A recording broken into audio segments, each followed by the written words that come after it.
muchas de las cosas que no sabemos que están afectando a nuestros niños es el simple ronquido nocturno. Simple porque se dice muy fácil, pero realmente tiene una connotación muy seria. El niño que ronca o el adulto que ronca va a tener problemas serios durante su desempeño diario. ¿Sabías tú que un niño roncador va a presentar cansancio durante el día y no lo vas a notar como cansancio? Porque recuerda que el niño tiene una energía tremenda. Él va a estar irritable, él va a golpear, él también va a tener falta de atención. Esto en un niño, imagínate en un adulto.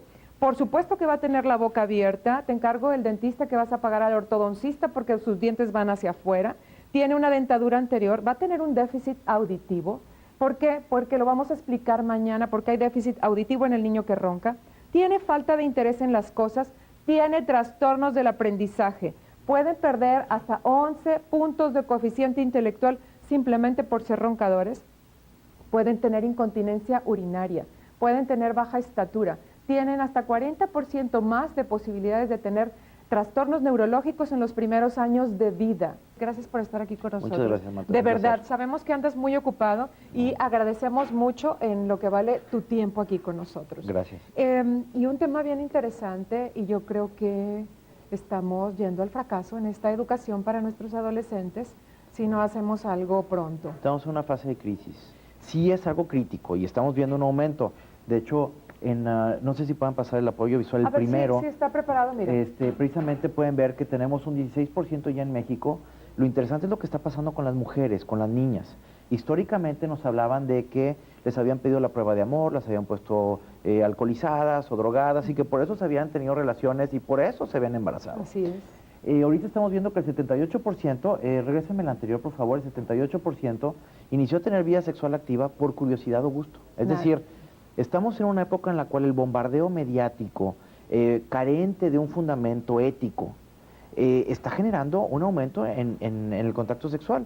Si tú ves ahorita la cantidad de impactos visuales que tiene un muchacho al día, que se estima que son entre 1,000 y 2,000, cerca del 70% tiene un contexto sexualizado para vender lo que tú quieras. Así es. Y esto genera un aumento precisamente en la incidencia. Otro de los datos que está en la filmina que les habíamos mostrado es que el 98% de ellos, y es importante para los papás en este caso, el 98% tiene contacto sexual en su casa.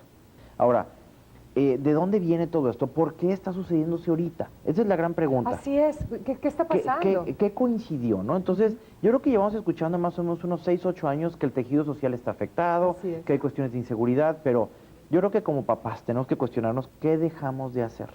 ¿Por qué antes estábamos mejor que Estados Unidos? Porque ahorita estamos en este segmento y ahorita estamos peor que Estados Unidos. Hay varios aspectos. Uno es el bombardeo. Es demasiada la información que el individuo tiene que ahorita digerir, contener, evaluar, analizar y poder expulgar qué es lo bueno, qué es lo malo. Ese es uno. La velocidad de adquisición de información a través de Internet, las redes, es sin precedente. Y están los riesgos del sexting y el ciberbullying que también van de la mano con esto. ¿Okay? Ese es uno. Otro muy importante es lo que viene en la filmina de la negación. La negación es una enfermedad que estamos teniendo ahorita socialmente. Si se dan cuenta, es un problema social de base que tiene una raíz muy importante en el egocentrismo. Estamos hablando de que lo importante soy yo, lo demás no importa. Entonces, ¿qué pasa? Tiene que ver con la comodidad. No me quiero mover de mi zona de confort, donde estoy y me siento bien. Tiene que ver con el miedo de decir, híjole, si me salgo de esta pequeña zona de confort, ¿qué va a pasar? ¿Qué va a suceder? Y tiene que ver con el conformismo. Pues bueno, me aguanto. Y es de lo que estamos enfermos ahorita. No podemos ver más allá. Entonces, el ejemplo más cercano, y esto es un mecanismo normal de defensa del ser humano, ¿ok? Tengo un problema enfrente y bueno, niego el problema para no tener que afrontar las consecuencias. El ejemplo que más les doy, porque es algo que a todos nos ha pasado, era cuando estabas chicos, empezabas a cambiar dientes, te dolía, pero no querías ir al dentista porque dolía mucho. Entonces negabas el problema, no me pasa nada, y lo aguantaban hasta que llegó un momento en que ya había un diente que tenía una caries rampante o que había que quitar 2, 3 piezas, etcétera. Lo mismo pasa aquí. Los papás, de alguna manera, en esa zona de confort hemos perdido el compromiso de entrarle de lleno al problema. Por más campañas que haga el gobierno, por más que se ha intentado, lo que se ha intentado hacer a nivel de la Secretaría de Salud, tanto estatal como a nivel nacional, no es suficiente. ¿Por qué? Porque tú puedes hacer una campaña elaborada desde un punto de vista mediático, con marketing, con mensajes orientados. Si no está la segunda parte de los papás comprometidos con los hijos, de nada sirve. No se va a dar. Y si a esto le agregamos que los servicios de salud carecen de una estructura para poderlo dar, porque hay datos todavía más crudos. En la siguiente filmina viene un poquito de detalles de esto. Hay una campaña que se ha estado manejando a nivel nacional donde hablamos del sexo seguro. El concepto de sexo seguro es erróneo, porque estamos hablando más bien de sexo protegido. El sexo seguro es cuando tú consentidamente o consensualmente con tu pareja dices, oye, ¿sabes qué? Queremos empezar a tener una vida sexual activa. Queremos ser responsables. Entonces, tomamos una decisión informada. Vamos a ir a hacernos exámenes para estar seguros de que no tenemos ninguna enfermedad de transmisión sexual y vamos a cuidarnos, vamos a tomar métodos o vamos a tomar e informarnos para evitar embarazarnos. ¿Qué es lo que pasa? Que ahorita no se está haciendo. Ahorita los muchachos, el promedio de edad de inicio en México del consumo de anticonceptivos se da arriba de los 26, 28 años de edad. Ay, caray, no, entonces, qué mal eso andamos. lo que te está hablando es de que los jóvenes están teniendo relaciones sexuales sin información, sin protección, y entonces ¿a qué están recurriendo? A la pastilla el día siguiente. Que la pastilla el día siguiente tiene un índice acumulado de falla de aproximadamente de entre el 1.2 y el 1.4% mensual.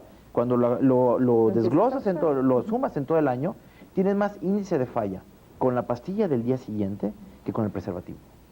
Entonces, hemos ido muy rápido a las soluciones, estamos cayendo en el error de, te doy una solución rápida sobre el momento, y hemos olvidado ir a la base, que es la educación. Tenemos que trabajar esto en las escuelas. Ya hay esfuerzos que se pusieron como reactivos en la cartilla de vacunación, donde se tiene que hablar de sexualidad con los jóvenes. La cuestión es que no hemos capacitado a los maestros. Los maestros ahora tienen que dar esto, ¿y cómo lo van a afrontar? No están capacitados. Y agrégale otro factor, la presión religiosa. El morbo que se genera, oye, ¿cómo vas a hablar de esto? No es posible que lo vayamos a hablar. ¿Qué le vas a decir? Híjole, ¿qué van a pensar los demás papás que nosotros estemos abordando esto? No ayuda. Y lo que tenemos que hacer es ponernos a nivel de cancha y hablar términos llanos. Decirle vagina a la vagina, pene al pene, hablar de lo que es un contacto sexual, el momento adecuado. ¿Cómo? Darles herramientas, porque ahorita están desnudos, no tienen nada. Y lo que está pasando es que cada vez, así como van aumentando los índices de infecciones de transmisión sexual en los últimos 10, 11 años, a nivel nacional, van aumentando también los embarazos. No estamos conteniendo este problema. Como que dejamos que los hijos, pues ellos solos van a aprender. Ellos solos. No te preocupes, solitos se van a tropezar y van a entender que no deben ir por ahí. O sea, sí, bueno, más que aquí estamos del tropiezo, estamos hablando que hay un tercer inocente implicado que es un bebé. ¿Qué educación y qué formación le puede dar una pareja en la buena aventura de que una pareja? Porque muchas veces se quedan solas las mamás. La niña es sola, así es. ¿Sí? Es lo común. ¿Qué formación le van a dar? ¿Qué es lo que sucede? Por ejemplo, primer encuentro sexual, la niña tiene curiosidad, el niño más, normalmente así lo vemos. Sí. Lesiones que pueda tener uno u otro en esta situación. Mira, hay varios contextos muy importantes, antes de hablar de las lesiones que son fundamentales, pero hace 10 años los papás le decían a sus hijas, cuídate de los hombres, ¿sí? Porque los hombres y te van a... Ahorita es al revés. Hay este despertar sexual, ¿sí? Cuando estamos sacando el promedio de parejas sexuales que tienen estas niñas, hace 15 años lo preguntabas y el promedio de parejas sexuales en la consulta de primera vez de ginecología era 2.1. Ahorita es cerca de 4.7. Y es un fenómeno que está dando de mayor experimentación, hay mayor exposición, hay mayores recursos, y entonces, bueno, están tomando el poder, se están empoderando para decir, oye, yo quiero tener una vida sexual plena. El problema es que no tienen el background. ¿Y qué es lo que pasa? Lo que comentas ahorita, las lesiones o lo que puede suceder. Hay estadísticas que han demostrado que arriba del 83% de pacientes en su primera relación sexual ni siquiera obtienen placer, es meramente una relación tormentosa, difícil, que deja lesiones, puede haber laceraciones, hay un poco de sangrado, que muchas veces se relaciona con la ruptura del himen, pero no es todo la ruptura del himen, hay otros factores.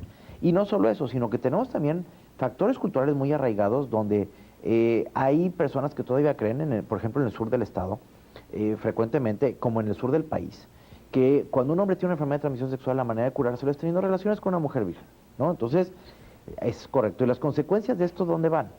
Genera lo que se llama una enfermedad pélvica. Son infecciones de transmisión sexual que pueden llegar a generar infertilidad. Entonces, de repente tenemos estas niñas que han tenido una vida sexual muy desarrollada, por decirlo de alguna manera, se quieren embarazar y no pueden.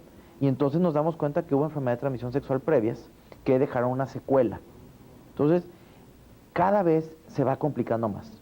Y todo esto, si lo acotamos en una fase temprana, es mucho más sencillo. Me ha tocado ver un sinfín de cursos que les dan a los padres de familia en las diferentes escuelas, donde vamos y hablamos meramente del problema. Hablamos de las consecuencias, pero no hablamos de las causas, y mucho menos educamos a los papás, o les damos información a los papás sobre cómo estas causas atacarlas oportunamente, cómo hablarlo con los hijos. Cuando un muchacho se da cuenta, y lo hemos visto en muchas de las universidades donde nos han invitado a participar, que les hablamos de las enfermedades que tienen, las diferentes enfermedades, lo que pueden llegar a padecer, les genera una conciencia colectiva. Ven una imagen y dice, oye, yo no quiero tener eso. Yo no quiero tener verrugas por virus del papiloma humano. Yo no quiero tener VIH que me puede costar la vida. Yo no quiero tener herpes que nunca se me va a quitar. ¿Sí? Estadísticas de Estados Unidos, sabemos que 1 de cada 4 mujeres tiene herpes. Aquí en México, lamentablemente, la documentación no es adecuada por una gran cantidad de factores. Entonces, no sabemos. Sin embargo, estamos viendo muchos en Estados Unidos. 1 de cada 4, pero aquí estamos hablando que tenemos más embarazos en adolescentes. Hay más actividad sexual. No podemos tener una casuística muy diferente. Es correcto. Y a lo mejor estamos El peor. río no hace gran diferencia en eso, ¿no? Entonces, que tenemos que generar esta conciencia. El problema es cómo la generas cuando tienes una avalancha de información distorsionada, como comentabas ahorita acertadamente, con imágenes pornográficas, con imágenes sexualizadas, que modifican algo que llamamos el mapa sexual del individuo. El mapa sexual es un identificador único que tiene la persona sobre su conducta sexual. Y esto va siendo modificado con las experiencias diarias. Si tuviste una experiencia amorosa muy adecuada o muy apropiada a lo que era tu mapa sexual, se mantiene. Pero si tienes una experiencia en la cual se introducen factores de violencia, factores visuales, pues se va modificando. ¿Okay? Y esto conlleva una violencia familiar y violencia sexual en la pareja, que muchas veces no es identificada. Las niñas que tienen un embarazo en la adolescencia, cuando ya empiezas a evaluarlas y que el grupo de psicólogos trabaja con ellas, se dan cuenta que hay muchos de estos aspectos también ahí, precisamente porque su fuente de información no es la adecuada. Todas estas revistas de modas que ustedes ven, los cuentos que les dicen de las actividades sexuales con tu compañero y el compañero del trabajo y el compañero de la escuela, no existen, son cuentos. Estas revistas de vanidades, Así y yo no es. sé cómo, Mary Claire, por favor, todas no, estas niñas. revistas venden en función a la sexualidad. Siempre fíjate, todas las portadas vas a ver que tiene un apartado de sexualidad. Entonces, ¿cómo hacerlo? Porque de repente luego se estuvieron respaldando mucho los papás de escuelas católicas en los padres y en las monjas para esto. El problema es que ha habido también ya problemas en cuanto a la percepción de la información de ese grupo. Entonces, ¿cómo le vamos a hacer? No le queda al papá más que entrarle de lleno al problema y asesorarse. Así es. Asesórate, tienes un familiar médico, un colega médico, está el doctor Tirán, háblale a tu ginecólogo, escríbele un mail, pero por favor, acuérdate que una niña embarazada generalmente se queda sola y tenemos toda su vida por delante y sobre todo, como dice el doctor, el que tiene la información tiene el poder. Cuidemos a nuestros adolescentes, son nuestro futuro. Nos vemos, muchas gracias, Muchas José. gracias. Hasta la próxima, gracias por quedarte aprendiendo un ratito más aquí con nosotros. Yo soy Marta Dávalos, hasta la próxima semana.